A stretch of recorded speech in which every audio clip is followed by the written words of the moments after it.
Hello po mga kababayan, good evening, good morning, good afternoon kung saan man kayo ngayon. So ngayon po meron po tayong reaksyonan mga kababayan na patungkol nga po dito sa nangyari ngayong baha din sa may Mindoro. So mga kababayan, ang nakarating kasi sa balita according dito sa ABS-CBN News, mga kababayan, ang nakalagay po kasi dito ay si DPWH Mimaropa Regional Director reassigned amid flood control probe.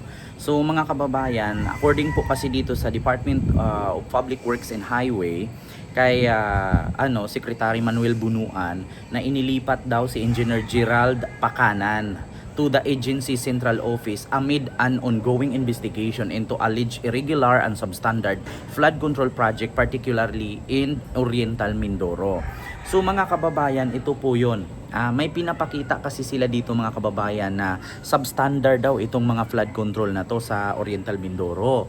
Kaya ngayon si District Engineer, no, si Mimaropa District Engineer, pangalan dito Gerald Pacanan, ay inilipat nga ni Secretary Bunuan nung hindi pa siya nag-resign. So ngayon mga kababayan, meron po kasing na lumabas ngayon ng mga balita na kung saan ang kadahilanan pala di umano ng baha diyan sa Mimaropa, ang kadahilanan pala ng malakas no na tawag dito buhos ng baha diyan sa may bandang Mindoro, hindi pala dahil dito sa mga flood control. At mismo mga kababayan, inamin ni Secretary Bunuan na wala daw kasalanan at wala daw di umanong ghost project si Pacanan, no, si Gerald Pacanan or District Engineer Gerald Pacanan ng Mimaropa. Pinabulaanan niya na fake news daw ito according mga kababayan dito sa interview. Ayan po. Actually, the barangay that they're talking about, the barangay captain that they're talking about. Mm. Now I have been given the report. Kung sinasabing na post-project hindi po totoo yan. I think there was just a little miscommunication where the locations are. Kasi ang sinasabi yata nila, wala silang nakita doon sa may sitio, yung sitio DK na sinasabi nila. But I think it's in barangay, it's barangay, in barangay Apitong naman po. Barangay Apitong. Okay, you're saying that projects do exist, but So wala po mga kababayan na flood control project na sinasabi nilang ghost na kay Gerald Pacanan. So mga kababayan, hindi pala totoo. So ang katotohanan pala mga kababayan ng pagkaroon ng malakas na baha dyan at kung bakit hindi masugpo-sugpo ang baha dyan, hindi po kadahilanan sa mga flood control, hindi din po kadahilanan sa mga flood control project. Kung di mga kababayan, ang kadahilanan pala ng baha dyan sa Mindoro ay dahil pala dyan sa sand mining ni Governor. Nako, si Governor Dolor pala mga kababayan ang may kasalanan ng pagkakaroon ng baha dyan sa Mindoro, na kung saan ito po'y binulgar po ni Congressman wait lang mga kababayan, ay pakita ko sa inyo. Ang kadahilanan pala ng paglakas ng baha dyan sa Mindoro ay kaugnay pala dito sa nangyayaring sand mining ni Governor Dolor, na kung saan dinidredging daw itong mga buhangin at ibinibenta daw ito. Nako mga kababayan, so ito po mismo si Congressman Arnan, no? Correct me if I'm wrong. Ito po ang kadahilanan ng pagkakaroon ng baha dyan sa Mindoro, na hanggang ngayon ay lalong lumalakas, no, at lumalalim ang baha. Kasi according po dito kay Congressman Arnan, no, ng anti-mining advocate, sino ang may kasalanan sa pagbaha dyan sa Mindoro? Ang kamay kasalanan daw dyan ay ang sand mining ni Governor Dolor. So ito po. Yung dredging or desilting ng ilog ay dapat na bahagi lang yan ng isang flood control program. Pero kung yung dredging ay gagawin para minahin ang buhangin sa dagat, lalo yung sa dalampasigan, ibang usapan na yun. At dapat hindi ka dyan ang mga maaari maging epekto nito sa kalikasan. Base sa ating narinig na panood doon sa nangyari sa isang lugar dyan sa Bayan ng Gloria, na kung yung dalampasigan, yung shoreline, yung coastal area. Alisin mo ang dredging, lulubog mo rin ito. Wala natin sabi. Umilang ka ng ilang panahon, wala nang lupa dito. Lagyan mo ng dredging, lalapat ulit ang lupa dito. So, yun po mga kababayan, narinig nyo po na ang kadahilanan po ng paglakas ng tubig dyan at pagbaha dyan sa Mindoro, sa parting lugar na Mindoro ay dahil dyan sa dredging. Actually mga kababayan, mismong si Pangulong Bongbong Marcos hindi po pumapayag sa dredging kasi una, bukod na sa mahal, no? Bukod na sa mahal ang gastos dyan sa pagdidredging, hanggat kinukutkot mo yan para lumalalim ang lupa or ang ilog para ang tubig bumababa, pero galing sa taas, ang lupa bababa pa rin yan.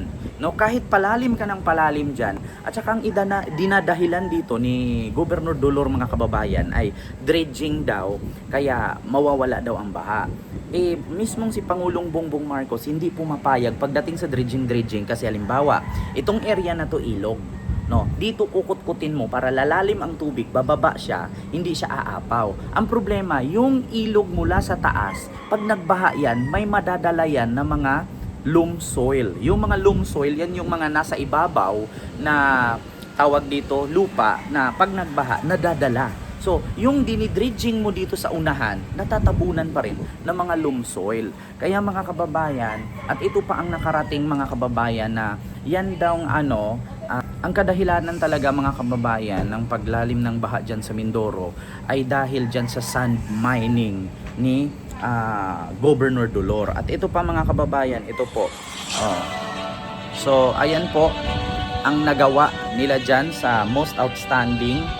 Ayan, ito ipakita ko sa inyo mga kababayan. Si District Engineer po, no, District Engineer Gerald Pacanan ay most outstanding po yan. Proof of excellence niya ay ang technical operation, planning, financial management, procurement, and stakeholder of engagement. Yan po yung mga ginagawa niya dyan. Wala po siyang record dyan ng mga pagnanakaw at may ginagawang mga ghost project dyan sa may Mindoro. Bagkos ang kadahilanan po di umano ng paglakas ng baha dyan sa Mindoro ay ang sand mining na pinangunahan ni Governor Dolor. Nako po mga kababayan. So ito po ang mga nagawa, no? May mga project po yan si District Engineer Gerald Pacanan, no? Marami po, accommodate the elderly with a sense of comfort, no? A new multipurpose building. So marami po siya mga project na pinapagawa. Ang may kasalanan po diyan mga kababayan, no, ng pagkakaroon ng malalalim na baha, no, ay dahil po sa dredging or sand mining ni Governor Dolor, na kung saan pinatutuhanan po yan ni Congressman Arnan, no? Si Congressman Arnan po mismo nagsabi saan daw napunta itong sand mining ni Governor Dolor, hindi ba daw ito'y nabenta sa yuan or dollar, no? So yun po daw di umano mga kababayan, kung hindi daw dinidredging yan, no, at ginagawang sand mining ni Governor Dolor, hindi po lalalim yan at tawag dito lalakas ang baha dyan sa Mindoro.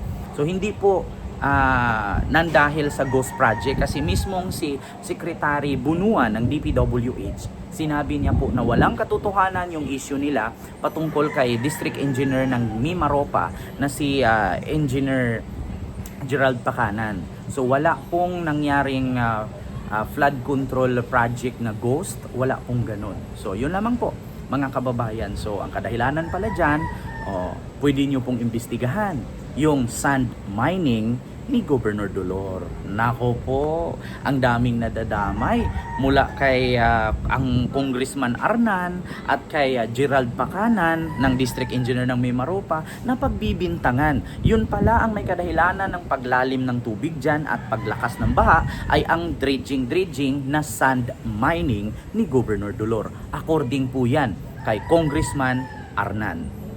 Yun lamang po. Maraming salamat.